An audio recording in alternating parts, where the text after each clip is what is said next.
tahu nggak sih, salah satu 10 alasan terbesar kegagalan dalam bisnis adalah salah memilih partner. Yes, betul. Gitu. Nah, oleh sebab itu, karena kok bisa salah gitu? Karena kita belum kenal sebetulnya. Karena kita terjebak dengan CV yang keren, dengan pencapaian yang keren gitu ya. Nah, ini yang menjebak kita gitu ya.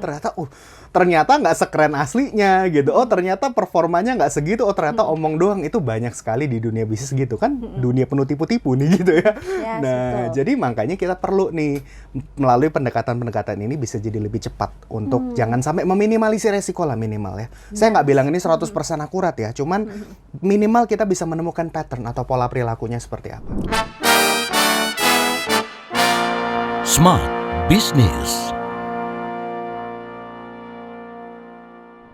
Hai semua listeners, selamat berjumpa kembali dengan saya Maria Delsa dalam podcast Smart Business.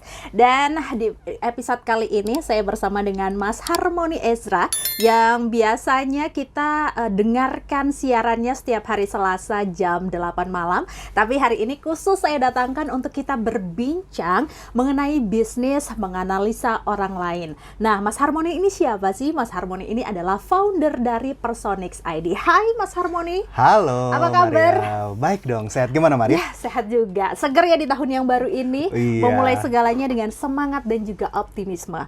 Mas Harmony, tema kita pada episode kali ini adalah menganalisa orang lain. Memang kita dalam dunia bisnis itu kan dalam mempercayai orang lain tentang bisnis kita, partner bisnis kita, itu kita harus menganalisa orang lain gitu. Nah, seberapa penting sih kita harus menganalisa orang lain, Mas, dalam dunia bisnis nih? Iya, betul. Jadi bicara soal menganalisa itu sebenarnya membaca karakter gitu ya. Yes, Kan betul. dalam proses pengenalan manusia ini butuh waktu sebetulnya. Tahap pertama dalam pengenalan seseorang itu ya cuman sebatas nama, betul ya.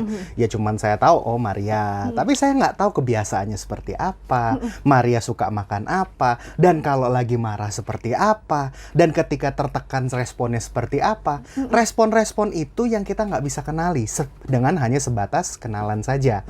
Nah, oleh sebab itu proses pengenalan ini bisa dipercepat ternyata melalui pendekatan psikologi. Nah, pendekatan yang banyak metode sebetulnya ya untuk mengenali orang lain nih. Cuman yang metode yang salah satu yang dipercaya sampai hari ini yang saya pakai juga adalah grafologi. Ilmu membaca tulisan tangan atau tanda tangan juga. Oh, ternyata ada ilmunya, Smart Business. Betul. Nah, jadi kalau dalam konteks bisnis, ternyata penting sekali skill ini. Karena kan kita perlu menghemat waktu ya. Terutama sekarang CV udah keren-keren banget. Yes, Udah banyak betul. tutorialnya gitu. Udah banyak kita bikin keren-keren semuanya. Dan ternyata apakah yang tertulis bisa terbukti dalam performa kenyataannya aslinya? Ternyata belum tentu. Nah, oleh sebab itu kita hari ini kita mau demo sekaligus juga saya kasih secara garis besar lah gimana kita bisa mengenali seseorang melalui pola karakternya gitu ya, menganalisa orang lain dengan cepat gitu ya. Nah, di sini juga ada 2 tanda tangan nanti saya akan bacakan sekaligus juga nanti kalau mau belajar lebih dalam bisa nanti kunjungi website kami dan kita bisa ngobrol lebih lanjut lah. Kami juga punya kelas-kelas pelatihannya juga tentunya.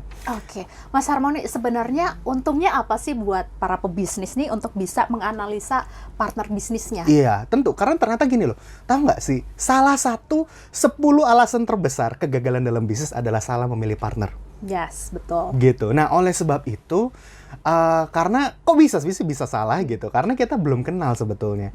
Karena kita terjebak dengan CV yang keren, dengan pencapaian yang keren gitu ya. Nah, ini yang menjebak kita gitu ya.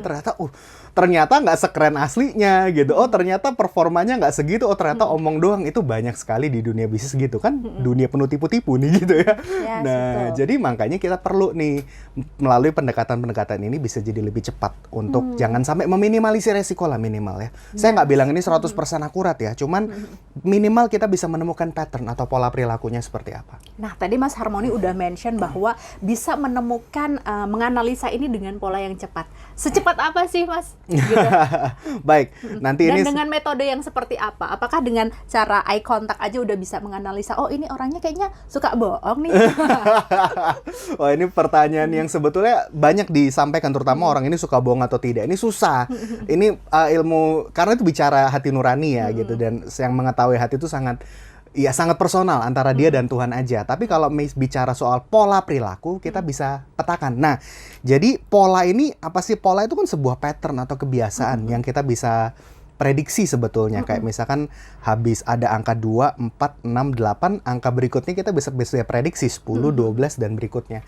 Sama dengan metode ini kita bisa membaca 4 pola sebetulnya yang kita baca. Ada pola pikir, ada pola perasaan, pola bicara, sama pola tindak. Nah, ada orang yang pola pikirnya itu horizontal. Ada orang yang pola pikirnya vertikal. Nah, jadi kalau orang yang berpikir horizontal, dia cuma tahu gambaran umum aja. Kalau baca buku, ciri-ciri perilakunya, dia speed reading. Dia baca daftar isinya. Dia udah begitu ke toko buku, baca daftar isi, ngelihat skimming secara cepat, dia udah berasa baca buku. Istilahnya kulitnya aja dulu dibaca. Betul. Gitu ya, Mas, ya? Nah, jadi generalis lah. Nah, kalau sedangkan yang V-shape atau V gini ya, vertikal, dia itu tipikal orang yang cuma tahu B, C, D atau H, I, J, tapi betul-betul mengenali sampai dalam sekali. Nah, ciri-ciri perilaku. Tipe yang detail. Tipe yang detail. Dan biasanya kalau orang-orang seperti ini, kalau baca buku, distabiloin gitu ya. Dan kalau misalkan nggak sampai, kalau nggak ngerti diulangin, bisa lama banget baca buku gitu ya. Ini baru sampai dalam baca buku aja nih. Tapi dalam praktisnya pun, dalam cara ngomong pun gitu ya, dari secara keseluruhan tuh kelihatan juga gitu. Nah, ada orang-orang yang pola perasaannya, itu pola ini bicara tadi kan pola pikir, ada pola perasaan sekarang. Pola perasaan itu ada yang menggebu-gebu. Ada orang-orang yang empatinya tinggi gitu ya. Jadi bisa langsung connect kayak ngomong itu, aduh kok hangat banget ya Mbak Maria nih gitu ya. Kok bisa nyambung ya gitu. Kok pengertian banget. Nah, sedangkan ada orang-orang kalau ngomong perasaannya itu memang cenderung dingin. Jadi memang akibatnya perasaannya jadi sulit berempati. Dia jadi cenderung lebih misterius, jarang ngomong gitu ya. Dia jadi tipikal orang yang lebih banyak pakai logika, segala sesuatu pakai logika dan nggak gampang berjanji. Nah, itu pola perasaan tuh ya. Sedangkan ada orang yang pola bicaranya, ada yang kalau ngomong itu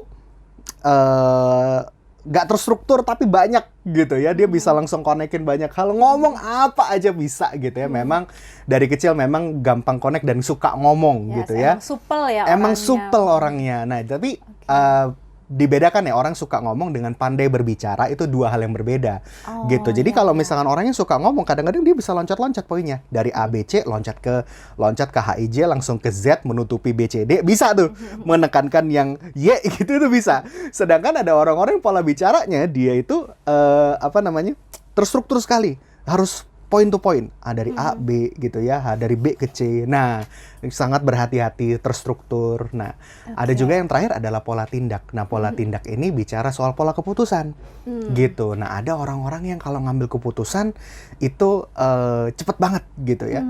Nah, ada orang-orang yang kalau ngambil keputusan dia butuh mikir dulu, dia butuh menganalisis resikonya, mengantisipasi resikonya. Nah, hal-hal ini dari 4 hal ini yang bisa saya baca nih gitu ya. Dan yang menarik juga respon orang waktu tertekan juga berbeda-beda ternyata. Ada orang yang begitu tertekan dia langsung freeze gitu ya. Dia langsung membeku. Nah, mungkin smart listeners nih, kalau yang audiens kita yang lagi nonton, Anda waktu tertekan responnya seperti apa? Karena dalam respon kita pada saat tertekan itu ada 3. Ya, yang pertama fight dulu. Jadi perang dulu, nyerang. Gitu ya. Dia tipikal orang yang kalau misalnya nggak suka, nyerang. Kalau misalnya lagi dalam konflik, langsung konfrontasi, tipikal orangnya. Ada orang yang respon kedua ini flight. Dia gampang sekali kabur gitu ya. Jadi misalkan contoh di kantor ya, contoh di pekerjaan gitu ya, izin ke toilet gak balik-balik gitu ya. Izin ngerokok gak balik-balik gitu ya. Terus subjek konflik 10 meter di depan sana, saya menghindar gitu. Iya, tipe-tipe orang yang sukanya lari dari masalah gitu ya, Mas. Iya, takut menghadapi masalah. Dia butuh didampingi untuk menghadapi masalah. Nah, ada yang terakhir adalah freeze. Nah, orang-orang yang freeze model kayak gini, itu tipikal yang matanya di depan komputer gitu ya, tapi pandangan kosong gitu ya. Terus ngeliatin tembok, nggak bisa kosong gitu. Jangan aja sampai kesurupan ya. Jadi orang freeze diam. Jadi kadang-kadang dia cuman body language-nya begitu ditekan, di pressure gitu. Iya, iya Pak, gitu-gitu doang. Oke, saking ke pressure-nya mungkin Saking ya, ke pressure. jadi nggak bisa mikir gitu Betul. ya. Nah, jadi ini 3 respon sederhana ya ketika orang itu tertekan seperti apa. Nah, jadi dalam tes-tes kami itu bisa untuk memprediksi hal-hal tersebut, untuk melakukan proses pengenalan lebih cepat, sehingga dalam bisnis bisa meminimalisir resiko, dan kedua bisa mendevelop. Jadi people manajemennya lebih baik gitu. Jadi kalau tim kita sudah direkrut, kita bisa develop kepemimpinannya seperti apa. Nanti dalam episode yang lain kita juga akan membahas tentang jangan sudah dinaikin jabatannya tapi ternyata nggak perform. Nah, di episode selanjutnya. Nah, di episode selanjutnya. Oke, dan berarti ilmu-ilmu itu akan meminimalisir untuk kita salah menganalisa orang ya, Mas ya? Lebih tepatnya salah bekerja sama dengan orang gitu. Iya. Jadi salah memperlakukan orang juga. Karena kan setiap orang kan punya konfigurasi perilaku yang berbeda-beda ya. Punya kayak contohnya Maria tersinggung ketika ngomong apa gitu. Maria biasanya lebih gampang, lebih bahagia ketika diperlakukan seperti apa. Nah, hal-hal seperti itu yang bisa kita lakukan gitu ya. Jadi ada orang-orang yang seneng kalau disapa gitu ya. Pagi Maria gitu. Tapi ada orang-orang yang to the point aja gitu. Nah, itu makanya beda-beda. Jadi otomatis sinerginya dalam teamwork, dalam kerjasama, dalam komunikasi itu pun jauh lebih baik ketika kita mengenali. Ya, itu penting sekali untuk kita bisa menganalisa siapa sih rekan bisnis kita yang nanti akan kita ajak untuk bekerja. Nah, di kesempatan kali ini kita juga sudah mengajak small listeners yang mengirimkan email tanda tangannya ke kita dan akan dibacakan langsung sama Mas Harmoni live di sini. Siap. Silakan Mas Harmoni. Oke, saya langsung bacakan. Ada 2 tanda tangan yang masuk secara cepat aja ya. Yes. Jadi kalau saya lihat, terima kasih buat partisipasinya Amanda. Nah, saya lihat nih kalau Amanda tipikal orang yang cukup berani gitu ya. Kalau sudah punya kemauannya kuat nih. Jadi kalau sudah punya goal, oke, harus dapet nih gitu ya. Dan prosesnya pun juga tipikal orang yang bisa selain punya ambisi yang kuat juga bisa merencanakan plan 1, plan 2, plan 3, plan 4-nya seperti apa, langkah-langkahnya apa. Seseorang yang juga tipikal yang cepat banget gitu ya, berpikir, bertindak. Jadi tipikal yang langsung gas gitu ya. Kalau misalkan melakukan sesuatu kalau bisa secepat mungkin untuk mencapai goalnya. Namun titik kritisnya, nah sekali lagi ya, titik kritis ini bicara sesuatu hal yang bisa diantisipasi. Jadi bukan kelemahan aja, tapi sesuatu hal yang oke, saya mesti kenali, saya mesti hati-hati nih dalam respon ini. Nah, seringkali Amanda mungkin nggak sadar karena memang ritme dan drive-nya, ambisinya lebih besar gitu ya, gasnya lebih cepat, mesinnya lebih kenceng. Seringkali orang-orang yang mengikuti itu sulit untuk catch up. Karena mintanya hari ini kalau bisa jadi kemarin gitu. Oh iya. Nah, jadi hal-hal ini yang perlu diwaspadai ya, karena perlu bagaimanapun juga memang Amanda result oriented, tapi result tanpa proses juga sia-sia. Jadi harus balance proses dan resultnya. Jadi perlu dibantu dalam proses analisa prosesnya agar memiliki excellence result yang balance juga. Oke, sekarang kita masuk ke tanda tangan yang kedua yang sudah masuk. Terima kasih Pak Deta sudah bergabung bersama kami. Di sini saya melihat nih. Nah, kalau Deta nih kelihatan ya, Deta ini juga tipikal orang yang sebetulnya optimis, semangat gitu ya. Kalau mau ngejar mimpi juga punya drive yang kuat untuk ngejar gitu ya.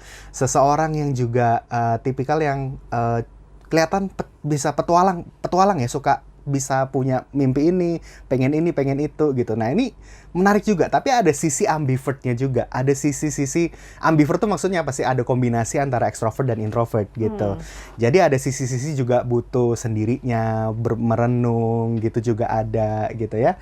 Nah, jadi kekuatannya ini cukup balance ya antara berpikir result dengan proses ya, serta ketegasan dan drive untuk mencapai, serta mempersiapkan dalam prosesnya ini cukup balance. Namun titik kritisnya, orang-orang seperti Pak Deta harus belajar untuk memiliki stress management yang baik gitu ya.